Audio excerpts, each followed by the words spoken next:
just checking, are you able to see Yes, we my can see that. slide now? We can see that in full colour glory. So thanks very much. Excellent. Excellent. That's great news. So thank you very much for asking me to come along. Obviously, it's front of mind at the moment because there is movement in this area. And my expertise, I'm a dentist, so I'll explain to you the oral health perspective on it and where we're coming from at the ministry. So the big focus is really that tooth decay is still the single most common chronic disease among New Zealanders of all ages. And sure, we have seen great improvements over the last, let's say, half century or so, but we still have people who have, pain, infection, tooth loss, they miss school or they miss work. And, it can be a very painful condition. Any of you who've been awake at night, either yourselves or with children with toothache, and then people can have problems with eating, maybe have nutritional impairment as a result, and maybe even be hospitalized for dental treatment under general anesthetic. And then there can be impacts on permanent tooth placement from loss of baby teeth early and so on. So there's a lot of impacts from tooth decay. So in Horowhenua District Council area, obviously you're within Mid-Central District Health Board, so we pulled out some stats to share with you. And in 2020, the health board data that we received for 0 to 12-year-olds in Mid-Central showed that, the day they start school, 42% of children had already experienced tooth decay. And on average, 5-year-olds had about 1.89 decayed teeth, so nearly 2 decayed teeth each. And at school year 8, they have just over 1 decayed tooth at least each. And when we break that down, what's really upsetting is the equity issue that we see here. So actually, while 42% of children in the area start school at age 5 with decay, it's actually 52% of Maori children had already experienced decay at age 5 versus 37% for non-Maori, non-Pacific children in your area. We do an annual survey in the ministry every year called the New Zealand Health Survey, where we ask thousands of people questions about their health. And from the years 2017 to 2020, we've done a bit of a summary of some of the results. And it shows that adults, and in adults here, we're talking about over 15s, that 67.5% of those in your area said they'd had 1 or more teeth removed in their lifetime because of decay or abscess or infection or gum disease. And 8% of adults in your area had had a tooth removed in the last 12 months due to those same reasons. So water fluoridation is a well-established public health measure. And what it means, so our water in New Zealand has a very small level of fluoride in it naturally. And it's usually somewhere around 0.1 or thereabouts parts per million of fluoride in the water. And so what we do when we carry out water fluoridation is adjust that natural level to a level that is helpful to prevent decay. So between 0.7 and 1 parts per million. And this is supported by the World Health Organization and many other organizations around the world. And, we do have some things now in our armory that we didn't used to have. For example, it's very common for people to use toothbrush and toothpaste nowadays. But over and above that, fluoridation still makes a difference. Plus, our New Zealand Health Survey showed that 41% of New Zealand children don't actually brush their teeth twice a day with the proper recommended strength of fluoride toothpaste. And a third of adults don't brush their teeth twice a day with that fluoride toothpaste. So some countries don't use water fluoridation for a variety of reasons. For example, they might have natural fluoride levels that are at this level or above. And so they have natural protection. Some countries can't fluoridate because of technical reasons with their water supply, but they might use alternatives like salt fluoridation, or they might support dental health in other ways in their countries. And I don't expect you to read the small writing, but we have so many people and organisations that support water fluoridation. Here in New Zealand, obviously the Ministry of Health, the New Zealand Dental Association and medical associations, and Te o Marama, the Maori Dental Association, and the Pacific Dental Association, for example. And overseas, of course, we have the British and American Medical and Dental Associations and the World Health Organization. The US Surgeon General is another one. And the three words that we use about water fluoridation is that it's effective, it's safe, and it's affordable. And the reason we know that is because we have 60 years of evidence behind us of its effectiveness and its safety, both internationally and here in New Zealand. And fortunately, we have recent science and evidence on it, which is relevant to New Zealand. So the Prime Minister's Chief Science Advisor, originally back in 2014, teamed up with the Royal Society and did a paper on water fluoridation, reviewing the evidence. And then this was reviewed actually in 2021 by the current Prime Minister's Chief Science Advisor. And we also had another study done in New Zealand in 2015 on the costs and benefits of water fluoridation, especially relevant to New Zealand.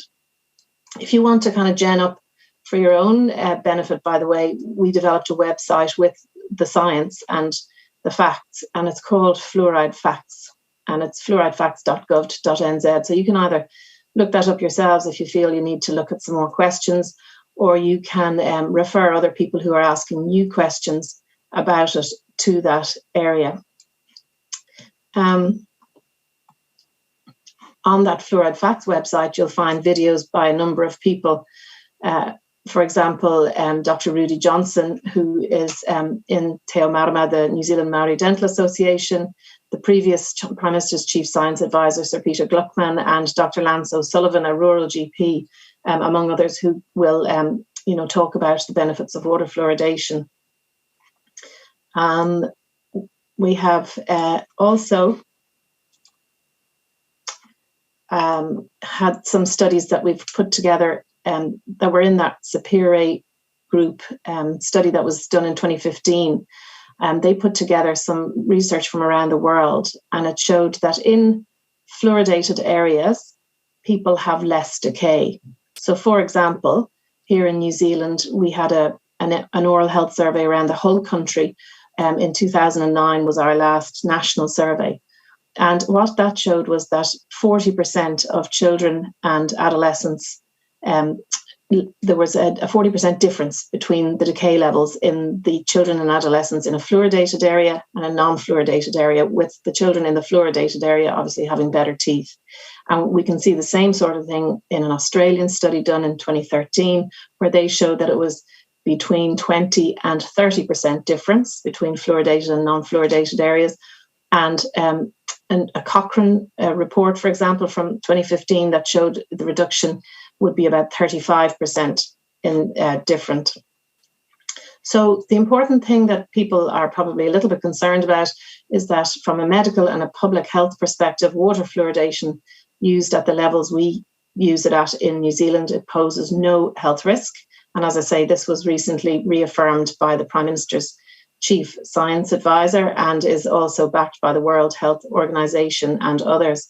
The only known side effect of water fluoridation is, at the levels we use it, is mild fluorosis. And what that means is that you might get a little bit of kind of white speckles on your teeth if you have too much fluoride. For example, kids who get left alone with tubes of toothpaste and swallow too much toothpaste can get little flecks on their teeth, which research is showing us actually wanes over time and kind of disappears when they're older. And in the last survey in New Zealand, there was nobody who had fluorosis that was of aesthetic or cosmetic concern. It was all very mild. So, as I've said, the Prime Minister's Chief Science Advisor recently affirmed the safety and said that in the research they found that those conclusions from the previous study in 2014 were appropriate and that there were no adverse effects of fluoride of any significance arising from fluoridation at the levels we use here in New Zealand. Where you do see issues is where you have countries where they have very high natural levels of fluoride, something like 5 parts per million, whereas we're looking at 0.7 to 1 parts per million in our levels.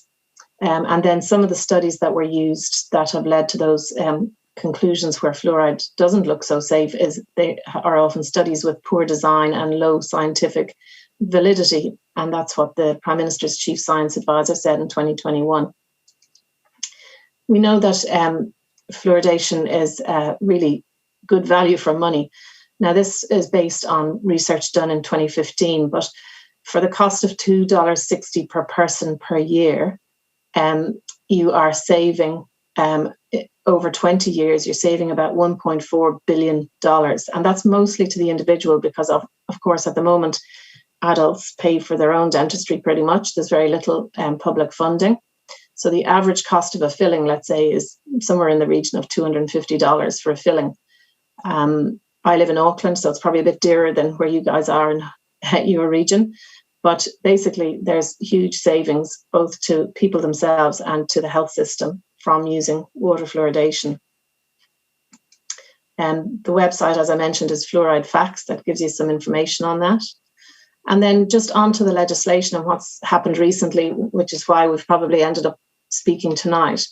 The Health Act 1956, Fluoridation of Drinking Water Amendment Act, passed into law in November 21. And that now allows the Director General to direct local authorities to put fluoride in the water, whereas before the decision was in local authorities' hands.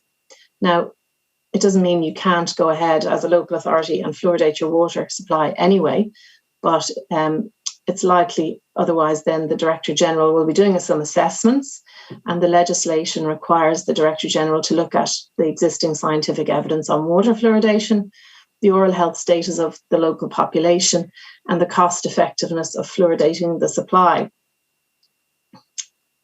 And I think you probably are aware that the Director General is currently considering issuing a direction for the Levin water supply here, which is, I guess, why we're here today.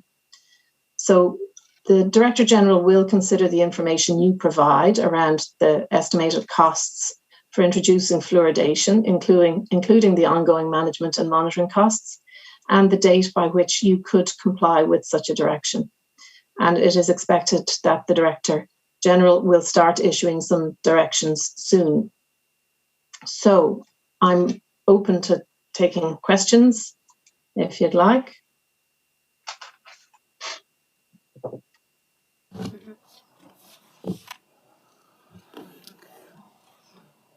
I think I've got a few. I'll just wave to you there on Zoom. Touching on the effective point, is it more effective to perhaps the use of fluoride topically rather than drinking it? So what happens when we drink it is that we have lots of low levels constantly all day, so to speak, because we're getting it in various forms. And that's really the best way to prevent decay, rather than, for example, you might think of using like a fluoride mouthwash once a day. That wouldn't be as effective because you're only bathing your teeth in fluoride once. So it's much better to have that topical effect carrying on multiple times during the day. So the small doses across the day, as you mentioned, obviously once it's in the water supply, it's in everything. How do you have data around, or like a survey around like the differences of intake for various groups of people, because you're obviously doing this to target a certain group, like you mentioned, Māori. How are you determining the effectiveness of their intake versus someone else? So, for example, our community oral health service sees our tamariki hopefully every year, although with COVID backlogs, it's a little bit behind in some areas at the moment. But they examine the tamariki every year and then report. They are required to report the decay levels to us at the ministry every year.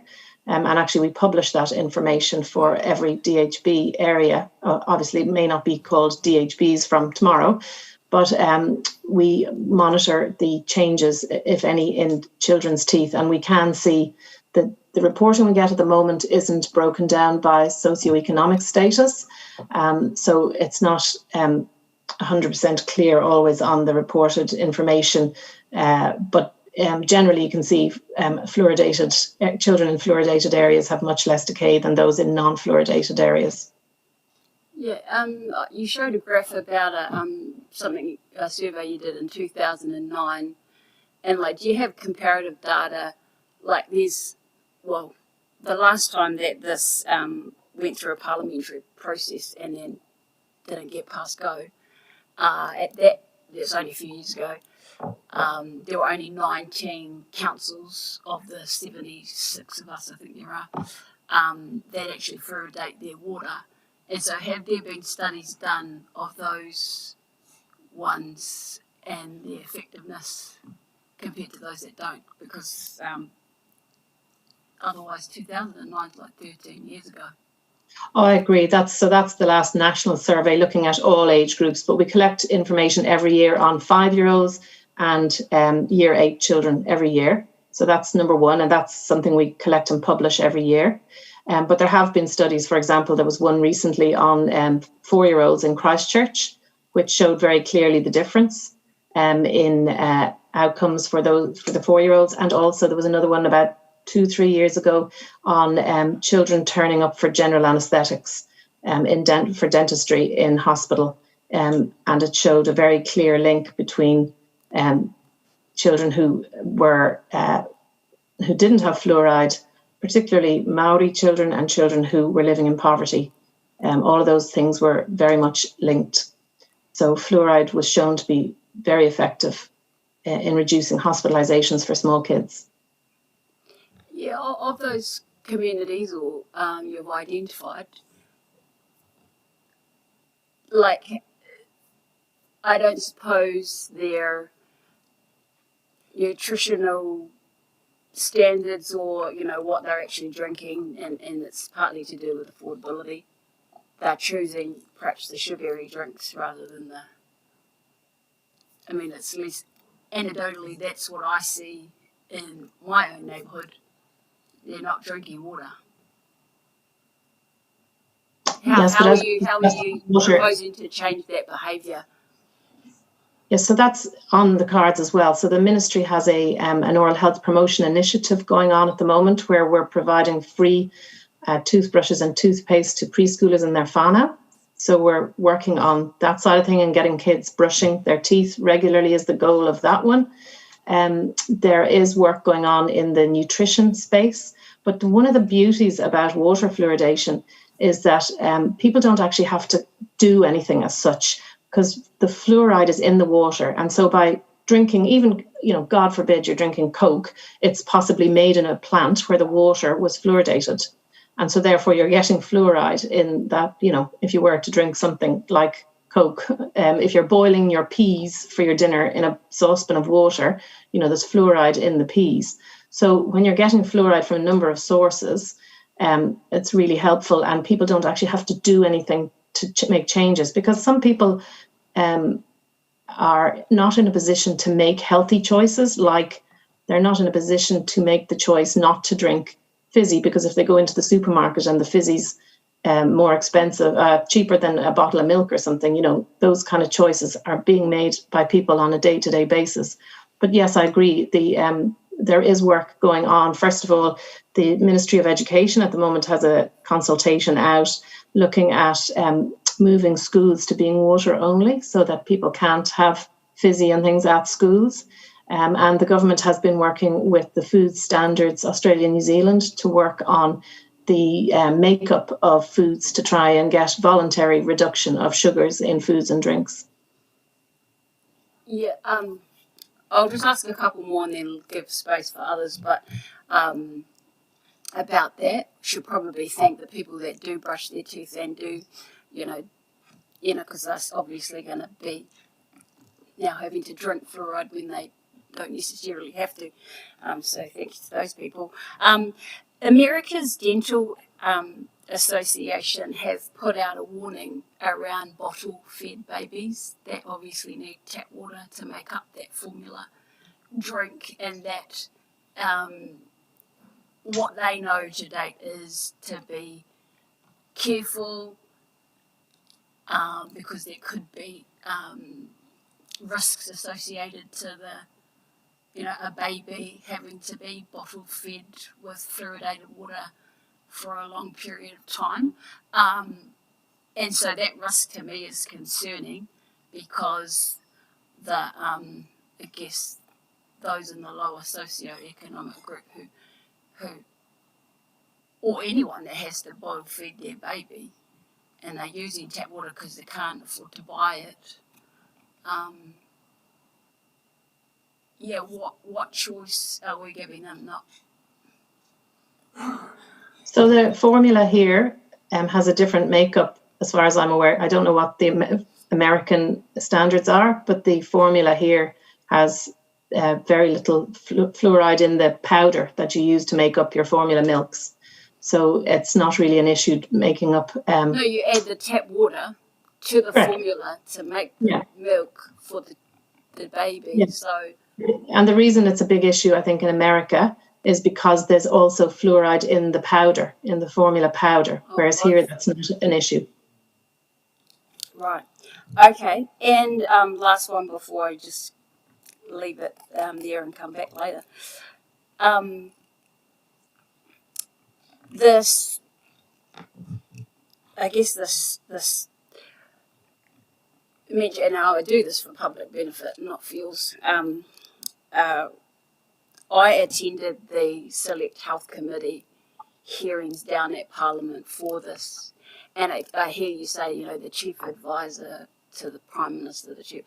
Well, I heard a lot from other qualified scientists and dentists at those hearings, one after the other, just saying that it wasn't as safe as it was being presented or espoused to be, and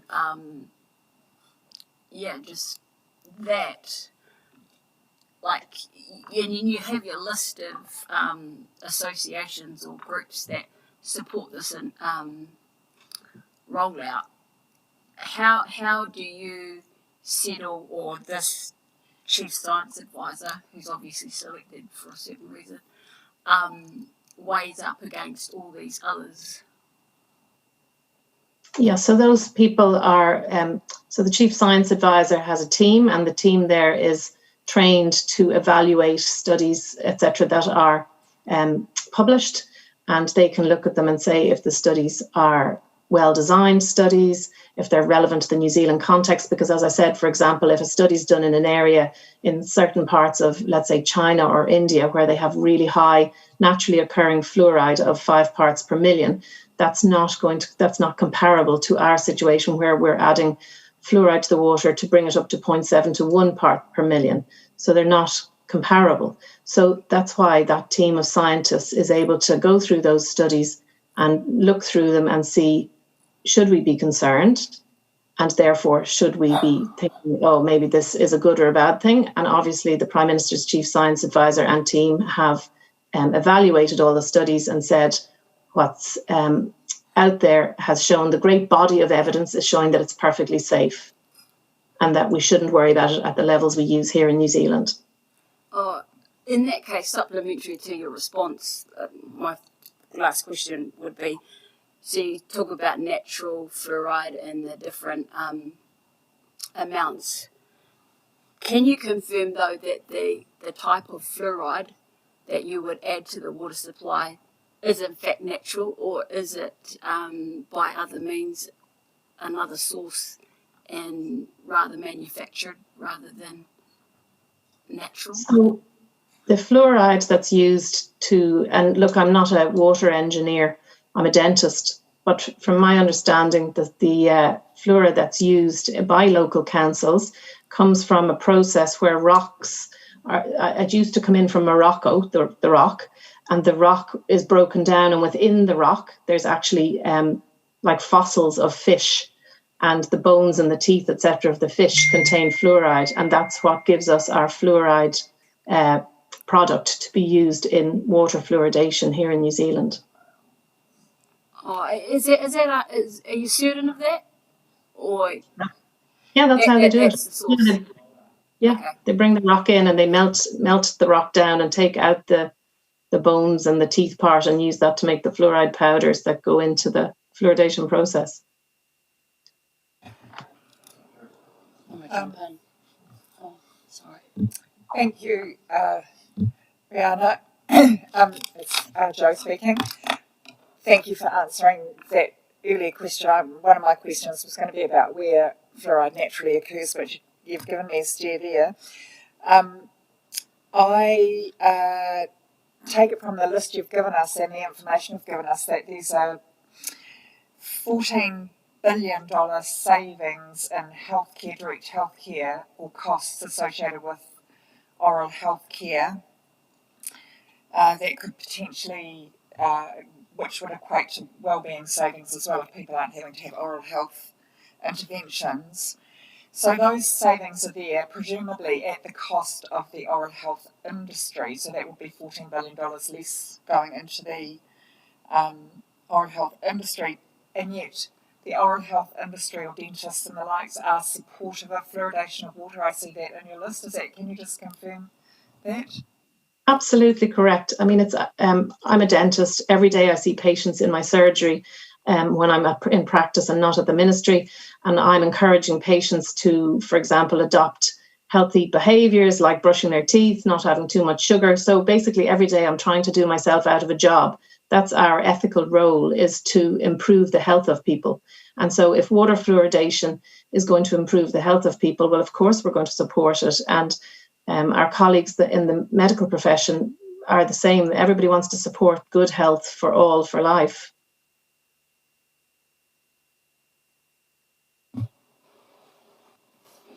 Yeah, hi Rihanna, it's Chris here. I know that fluoride's really good for children with developing teeth. Does it continue to work for adults who have already got their teeth? Would it protect people in their 50s and 60s? Absolutely. So those studies I was showing earlier showed that for older adults, you see about a 20 to 30% reduction in decay in areas where you have fluoridation compared to areas where you don't. And for example, as we get older, our knees give up or our hands get arthritic or whatever. In the same way, people have other issues. For example, our saliva glands can dry up sometimes and not work so well. And when we don't have the protection of saliva, or if we're taking multiple medications because we have blood pressure problems and we have heart trouble and whatever, so we're on multiple medications which cause our mouth to be dry, then we have more risk of having decay. And so by having the protection of fluoride coming in to protect those teeth, that gives us that added bonus of having protection and not needing constant visits to the dentist and having treatment. Or, as I said, pain for those who can't maybe afford to go for treatment. It's great to have the prevention instead. Thank you. Rihanna, thank you. Within the dental profession, like every profession, there will be some outliers who don't accept certain positions. But what sort of support within the dental profession is backing the fluoridation of water across New Zealand? So the New Zealand Dental Association is very vocal around water fluoridation and supporting water fluoridation. And 98% of dentists in the country belong to the New Zealand Dental Association. It's like our union, so to speak. We also have, for those of you who are familiar with the Community Oral Health Service, and maybe you have been yourselves to the school dental nurse, as it was called years ago, or the oral health therapist or dental therapist, as we call them now. If your children or you have been along to them, they are exactly the same in their associations. They are all very vocal in supporting water fluoridation. Look, I don't think we're going to be done out of a job anytime soon. It would be lovely if I said, let's fluoridate and in 2 years' time we'll all retire. It's not going to happen that quickly, and it's not going to absolutely and completely solve dental issues. You're still going to have kids with crooked teeth, or you're still going to have people with, wisdom teeth that are crowded, or there's still going to be plenty of work out there for us to do. People who want cosmetics. It's not like we're going to be completely out of a job. I'm not worried about dentists being poor, put it that way. but they are very supportive. Everybody is very supportive of water fluoridation in all the professions. Thanks, Rihanna. It's Victoria here. I just wanted to ask, is it as simple as just adding fluoride to the water, or are we going to need to upgrade our treatment plant to enable I'm that sorry, to I'm a happen? dentist. I'm not an engineer. I do believe you have an engineer going to join the conversation later, but I'm not an engineer. So as far as I know, there's some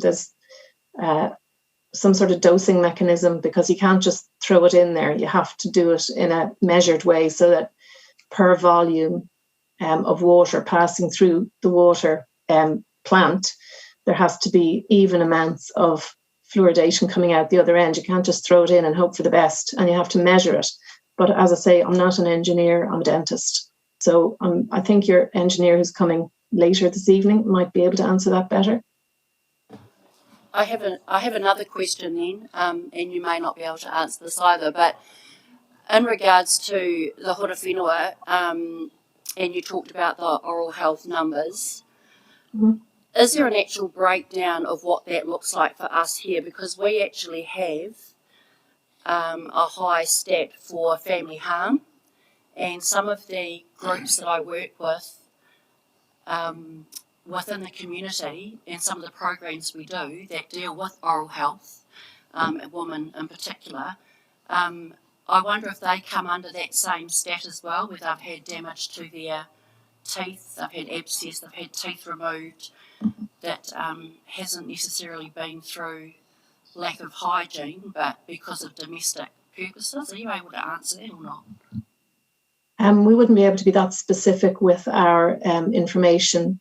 The New Zealand Health Survey asks, 5,000 adults and I think 3,000 kids or something like that, or at least their parents, every year, asks them questions about their health, including oral health questions. And when we break down into small areas, sometimes the numbers are quite small, and we have to be very careful we don't, let the numbers show that, it was Mary Smith down in hora whenua area who had that problem. So that's why, for example, I showed you the adult statistics combined over 17 to 20, because we couldn't go into too much detail in too small of an area. And the children's work, we receive at ministry level, we receive it at a kind of a DHB aggregated level. We don't receive it by, people's homes, or in the DHB they could look at school area, for example, but we don't receive individual information. So, I couldn't tell you that those kids were related to, let's say, for example, Family Start or anything else like that. Rihanna, Deputy Mayor Joe here, and as Mayor Mayor Wandin is isolating at home, I think that's probably brought us to a close for questions from the table, and as you noted quite rightly, our engineers will take over with the more technical questions relating to how fluoride, if the Director General does in fact send that notification, or if as a council that decision was taken for fluoride, those more technical questions around the water pipes. But thank you very much for taking the time to bring this useful information to council tonight and give us the opportunity to ask questions of yourself in your capacity with the ministry. Much appreciated, and thank you again.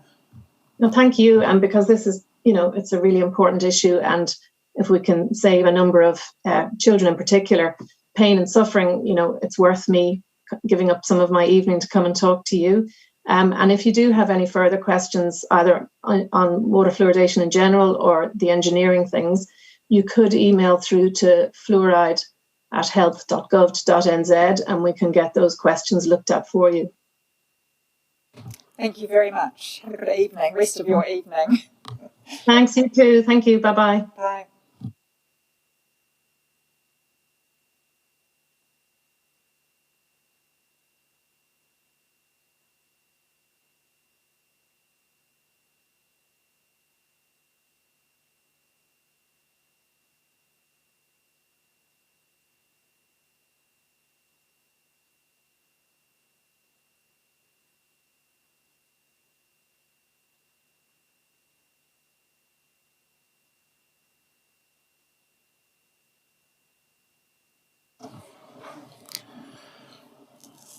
Right, folks. We're moving to the second part of this conversation, and Councillor Kay Simmons did a great job at introducing us, actually, so thank you for the question. And you're right on the money. So what we're going to do now in the next couple of slides was just explain in very high-level terms what's involved, and then we'll get to the nub of the issue, which was how much do we think it's going to cost and how long will it take to implement if we do get a direction from the Director General. Now, Esley's sitting with me, and she's obviously our Three Waters manager, and has been doing quite a bit of work in the background trying to figure all of this out. And so I'm doing a summary, but all the detailed sort of questions will let Esley help out as well. So, Rihanna, I thought it was a terrific presentation, and her last slide mimicked what I've just got up here, which is the fact that the Director General has already assessed the Levin water supply as a very high candidate for fluoridation for a range of reasons that you've just heard. Council has been sent a letter inviting us to comment on two things. One is how much is it going to cost in order to implement just for the Levin water supply, and roughly how long is it going to take for us to actually start dosing once we get that direction. The letter from the Director General also states that they're aware that we have other water supplies in our district, but he's also patently aware that with the three water reforms coming along and other pressures on our balance sheets, etc., that any compliance date for the commencement of dosing is likely to coincide with those water service entities after July 24, which is the current direction that entity is taking. So look, just a couple of bullet points just to summarise where we're sitting at the moment. From a process perspective, and question from Councillor Tukumpua was around, where do you get your chemicals from? Well, we're responsible for selecting and designing the most suitable process for our supply, and there's more than one type of fluoride, and it's all based on what's most suitable for our needs, the quality of our water, the availability and security of the system and supply, the site constraints, and how then we continuously comply with freshwater drinking standards, etc. And as we just heard in the previous presentation, managing the concentration is mission critical to us. You've got to keep it within the boundaries, as we heard, 0.7 to 1 part per million. And so the systems require a whole lot of real-time monitoring, a lot of automated systems with alarms and shutdown sensors. So we're always checking and double-checking to make sure we are staying within the confines of those regulations. So in simple terms then, what do we need to build? And this was your question, Councillor Simmons. It's more than just throwing a bucket of chemicals into a tank. There's a whole lot of stuff that we need to do.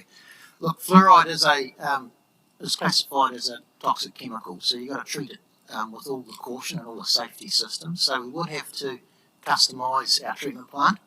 We are going to have to create the mechanisms to receive and unload and store. We're going to have to customise pumping systems and valves and ventilation, siphon and backflow prevention to ensure that the water is going in one direction and we're not getting cross-contamination. Equally, as you start dosing these chemicals and try and maintain the highest standard possible, we're going to have to contemplate how we even maintain the building itself that these sit in with more high gloss moisture resistant finishing on the walls. And then there's all the safety systems that go with it, and obviously additional security features, etc.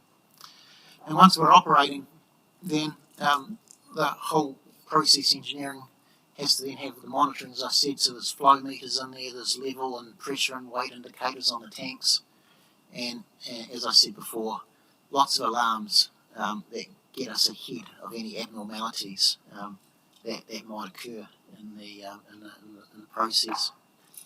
So, no small feat.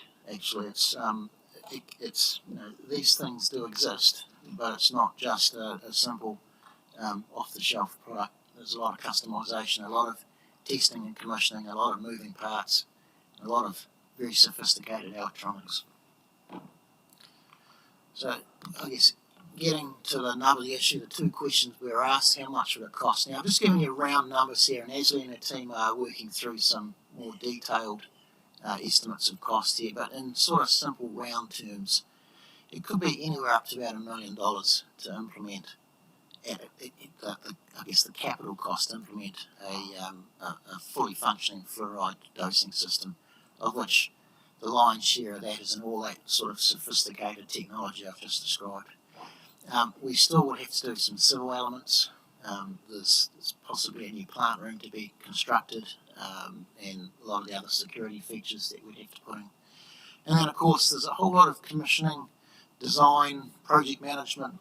There'll be subcontractors, electricians, testing, and of course, in an ever-present escalating market, we do need to ensure that there's enough contingency in the budget, so what we order for now we can actually afford when it's constructed later.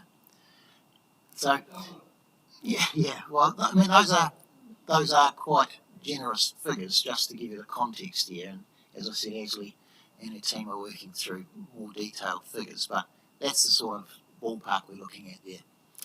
Now, if you also recall, Rihanna talked about $2.60 per person per year, and that's really an OPEX sort of ongoing cost. So that's roughly in the ballpark of what we're estimating our business as usual operating costs might be, around 40,000 per annum. So, let's say we've got 20,000 people in Levin, it's roughly $2 per person per annum. But notwithstanding that, these are moving parts, these are depreciating assets, these will need to be renewed over time, these will need to have an inventory of spare parts and our ability to perform reactive maintenance. All of that will add to the additional OPEX costs per annum. It's not in that $2 per person per year. And we're just sort of working through at the moment what that might be. It's not going to be disproportionate to the operation of the dosing itself, but it's just something that we need to weave in there to make sure you get the full outturn picture of this. And then I guess the last one was how long would it take to implement? So taking a bit of advice from external suppliers, and a rule of thumb is about 9 months from go to woe on this, noting that some of these sophisticated bits of kit do have a bit of a long lead in order to land them and get them installed and commissioned. Obviously we can pick up time if we can procure things a lot faster, and so I guess strictly speaking, if we got a direction shortly, it'd be anywhere between sort of 7, 8, 9 months depending on that lead time for us to be dosing fluoride into Levin. So look, that's the end of the slide deck. Look, I'm not a process engineer, as you well know, and we're happy to take questions to the best of our ability, and as is far more informed in these than I am, so look, happy to take questions. Okay, just on that 40,000 per annum, Brent, does that include the cost of buying the fluoride to put in? So it's obviously not an expensive thing to do. And then just playing the devil's advocate, because we're seeing how great this is going to be when we have it in our water. What happens if there's a misfunction and it puts way too much fluoride into the water?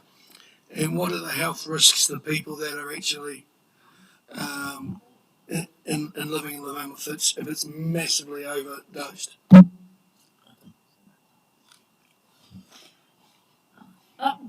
There is like similar to other chemicals added at the water treatment plant. There will be analyzers and shut down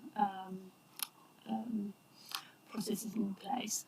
So we will do whole HAZOP. HAZOP is looking at the process and looking at what can go wrong and what the mitigations are in place.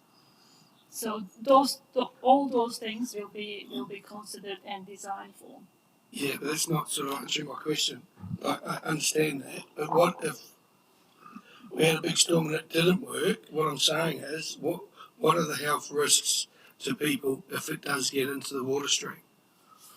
Yeah, look, good question. And look, we're not medical experts, right? So I think you just heard you've got an avenue now to raise a question with the Ministry of Health, and I think that's the right avenue to ask that question. Just to go back to Ashley's point is that look, we're not inventing the wheel here. This is a mature market where many jurisdictions have this product dosing, and so we're following the leader here. This price here doesn't buy the warehouse version, which if we're going to do this, we'll do it properly with the best we can get on the market at the moment, with all the fail-safe safety mechanisms that are in there. No different in how we treat chlorine, or no different in how we treat some of the other chemicals, either at our treatment plants or even at our aquatic centres. So, from the engineering perspective, lots of fail-safe devices in there, but I think the health-related question is something that we should potentially forward on to the Ministry of Health.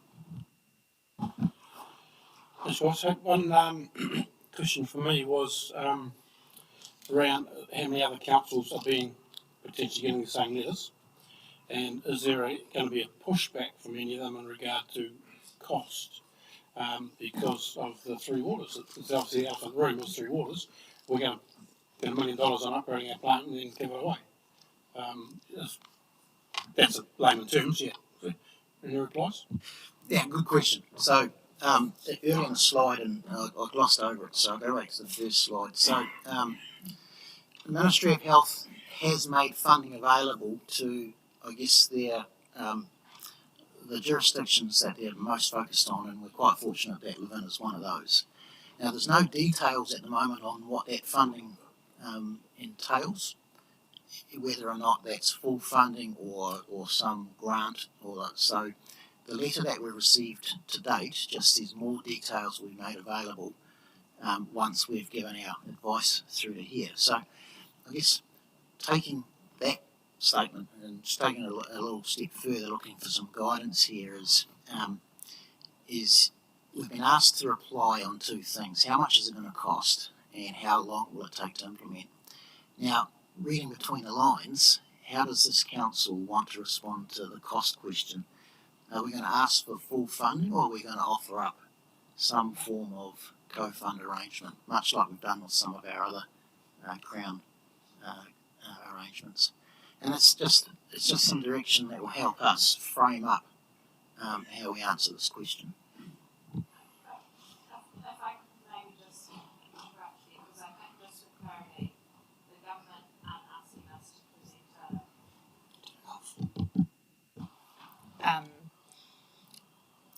whether we agree or disagree with this, the government aren't saying, do you want to fund it, or do you not want to fund it, or do you want us to fund it? They're saying, we're going to set the legislation which says we're going to tell you need to fluoridate your water. I understand there's $14 million being set aside. We could do a quick calculation of how far $14 million is going to go across New Zealand. So rather, our response we should probably focus on the time frame to implement, because if the time frame to implement, compliance starts 1 July 2024, 1 July 2024 is when the new entity is in place, and so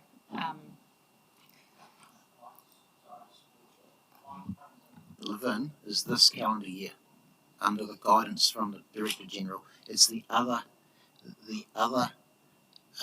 water supplies that will be delayed until 2024, and so Chief Executive is quite right. There is a small pool of funds available, but there's no details on what it entails. So the reality is it's circa $1 million, give or take, in today's market to do what we would like to do.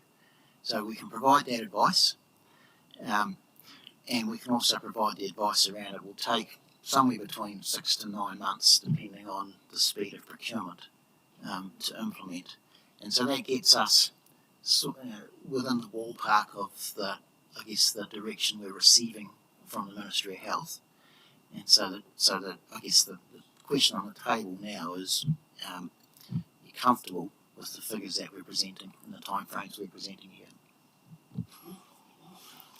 Two things for me, Brent, and you may not be able to answer the first one. why have they picked on Levin's water supply? And is it because of the lack of naturally occurring or a very low level, whatever it is, of fluoride?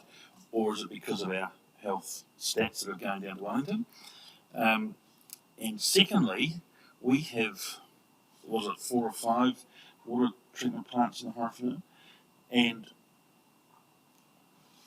if this is going to be the direction of the new entities going forward, where it's just standard that all water supplies, municipal water supplies throughout the country are going to need to fluoridate, I'm picking that $1 million to do Levin is going to look at least something like $800 or $900 to do all of our other ones, because you're going to need the same brain in those little sheds that you put, no matter where the water supply comes from, and it's just the size of the dosing. So we're looking at potentially a $4 or $5 million investment across the district. Or is the scalability thing a different equation? What I can say is that there was another letter back in December last year. So as a result of changing the legislation, so what Director General of Health determined during that request for information, so he wrote to all councils and asking for requests for information for all the water supplies in their district, whether they got any plans to do fluoridation in their annual plan or LTP. The cost, if it's not in there, the cost of fluoridization for each water supply. So we provided that information at that time, and same as other councils as well. So what they've done based on that information, this is what I think, what they've done is that looking at cost benefit analysis. So for Levin, it was $1 million for 22,000 people, and looking at the health, oral health, and population and the cost, they assess that Levin township will benefit from this first round funding. So there's a limited amount of money, so they're going through some sort of prioritization. Yeah. Yeah, so which is good in one way, but looking at Rihanna's stats is bad in another way, of course. But I guess the point of that is they did a triage around all the councils, and we were selected as being one township that would get the greatest benefits out of investment in fluoridation. And so that triggered the Director General to say, I'm taking the next steps, and part of the Health Act allows us to make a comment on the costs and timeframes, but we do not get to comment on whether he makes a direction or not. So it's highly likely it's going to happen to us, and so we've got a small window now to seek some of that $14 million. That's our interpretation of what we've been asked to do here. Okay.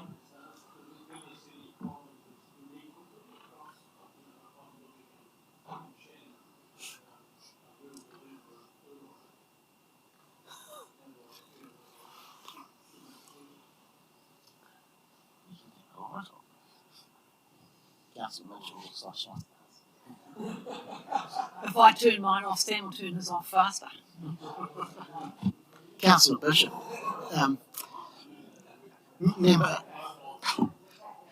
Member Jackson, Councillor Bishop sort of answered that just earlier by saying, look, we've got lots of other entities, lots of other water supplies. We're not alone.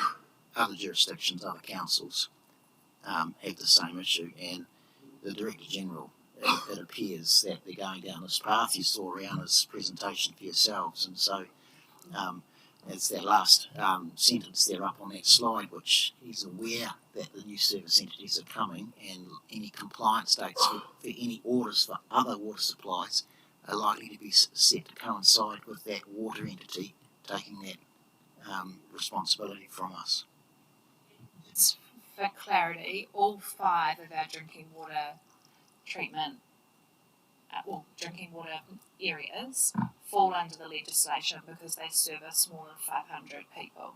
So Levin's first because it's been prioritised under, the Director General's powers under the Act, but all of them, including Tokomaru, fall under the Act eventually. Okay, so it sounds to me as though we've been prioritised because we're a bang for buck situation. And so if they've got some money sitting there, if it was me, I'd be saying, well, we have been prioritised for bang for buck because we are a poor socioeconomic area and we'd love to implement this, but we're strapped for cash, and I'd be applying for the million if it was me. Hi, Brent. Just a couple of questions about so the proposed direction that's been given to us at this stage, and then obviously seeking comment. Has it indicated the time frame by which the capital works have to be completed? Not completed. They're going to give direction around a compliance date, and what that means is the date at which you're obliged to actually start dosing.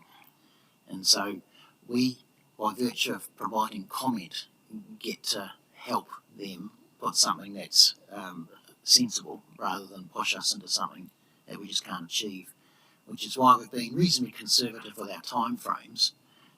In the event we get a direction sometime in the next couple of months, so we can launch a procurement campaign and try and get it in place. But the highest likelihood that will work is that we'll get issued a compliance date as if it's a piece of law. Thanks. Yeah, look, this is worse than what government usually does, which is give us an unfunded mandate. Here they're actually just putting in a requirement and not giving us anything, or not being upfront at least with what their part of the equation is in terms of cost. Because I would have thought that this piecemeal approach to doing Levin and then doing other treatment plants is a little bit illogical, in that it would be better to take a whole of district approach, because you're going to procure all of the goods and people and all of the stuff that you need in order to do it at the one time. And it would seem to me to be obvious that they're going through the most fundamental reform in drinking water in ever.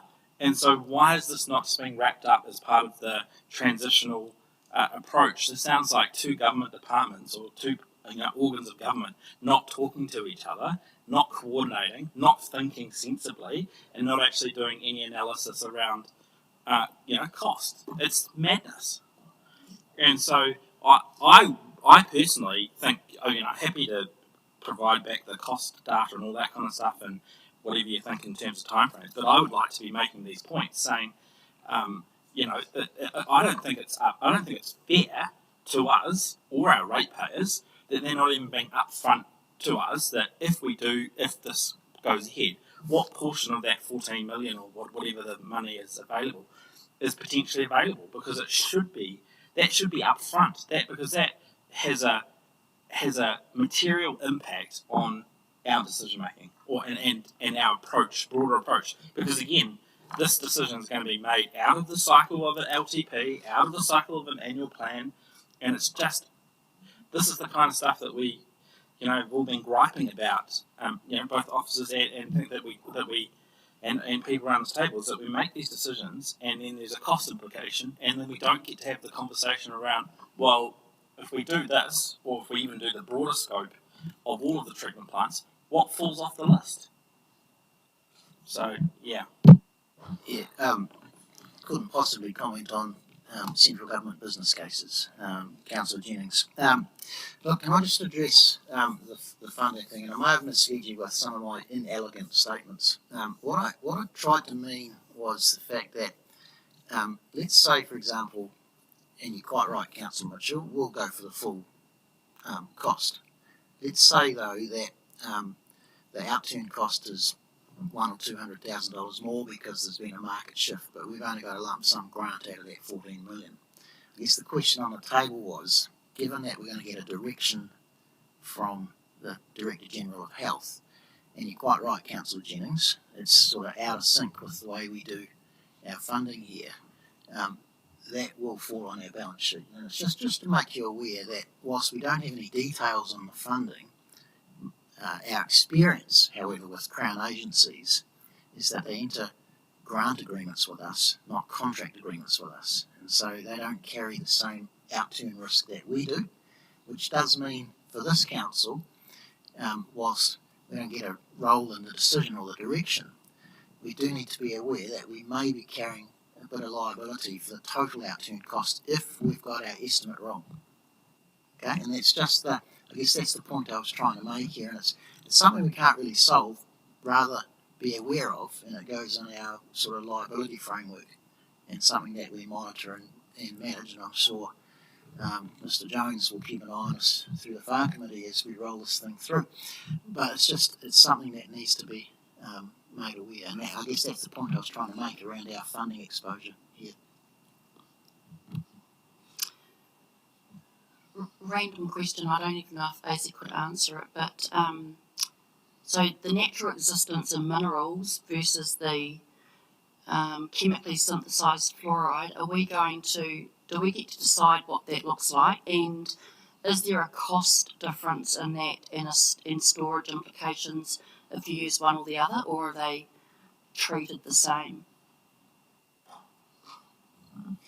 So from the process selection point of view, we will go for the most safe and most widely used chemical.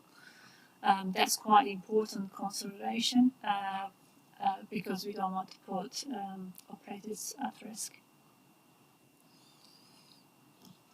I guess the other point, and it's an excellent question, and look, I don't know what I don't know, but the information I've got to date is that, and I put it up on that slide there, we get to select the process that's best suited to ourselves, right? And the advice I've been given thus far is 3 types of systems, 3 different types of fluoride you can pick from. All have different handling characteristics, and some of them actually have better cut through than others. We haven't done that work yet. We're working broad brush at the moment, so I'm happy to bring those answers back to you when we know more, but the team is working through this on the assumption that we are going to have to pick one eventually. And in regards to that, down to the south of us, Wellington, the Hutton, the others that already do this and have done it for a long time, so they've obviously got information to share around the corrosion and things, because if I'm honest, I also went to the select committee and submitted on that day, so there was a whole lot of people that did submit, rightly or wrongly so it would be good if we were able to maybe grab some of the information that they have regarding their drinking water system. We are working with the same supplier. So, Brent, you had a couple of questions tonight. Do you feel like you've got enough information from councillors? Yeah. I'll just ask one last question. I've just reread the letter. So the Director General of Health, I think that's the right, has not yet issued a direction. What he's saying is I've got an appetite to, or I'm thinking I might, and so there's still an opportunity for us to put back some comments about sequencing, timing, cost, all that kind of stuff. So there's still an opportunity to potentially change his mind in terms of the point at which this does occur, or when we have to start doing the dosing, right? So that's still on the table. Okay. Yeah. Just point out though, if we don't do it early and we'll get lumped in with everybody else, that cost will come back in water rates to this new entity C from our community. So this way we do hopefully help to keep the water rates down a bit. I was just wondering if there are people in Levin who can't stand the taste of Levin's water because of the chlorine, so they've got filters on their taps. Does that filter take out the fluoride as well? Look, sorry, I can't answer that. It's a level of knowledge I don't have at hand, but we can certainly ask our suppliers on that. Well, we just heard from Rihanna that you can get fluoride out of peas when you boil them in water, so presumably the filters may or may not. We'll find that out for you. Deputy Mayor Mason asked, did we get some direction? And so, yes, we did. Thank you. This was an awkward one. When is a workshop not a workshop? Because we are being compelled to provide an answer. The Ministry of Health, through a series of emails, have been very clear they only want us to answer those two questions, which does give, in my view, gives a pretty good signal that they've taken our advice seriously. So there's an opportunity to get some funding, which is number one. But it's also pretty clear that they're moving down this path reasonably quickly. And so the direction I was looking for is just your acknowledgement that this is where we're heading at this stage.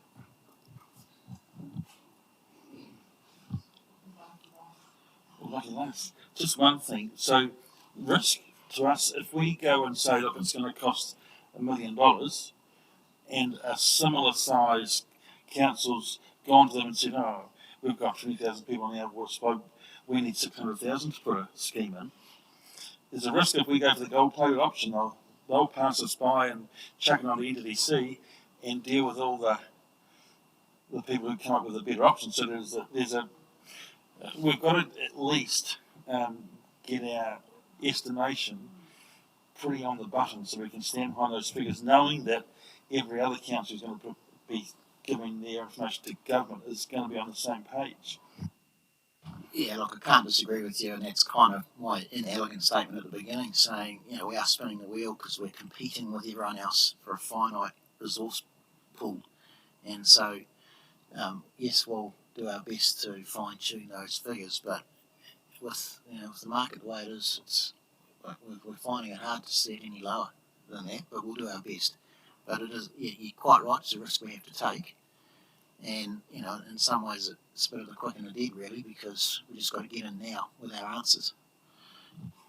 But surely there's not 50 different companies out there supplying fluoridation plants. There's probably 3 or 4, surely. And I'm sure they're all speaking the same language. We're actively talking to them right now. Thank you, Brent. Thank you, Esme. Much appreciated. And I know it's a topic that is of high interest to many of us around the table. Now it's the team procurement, is that right?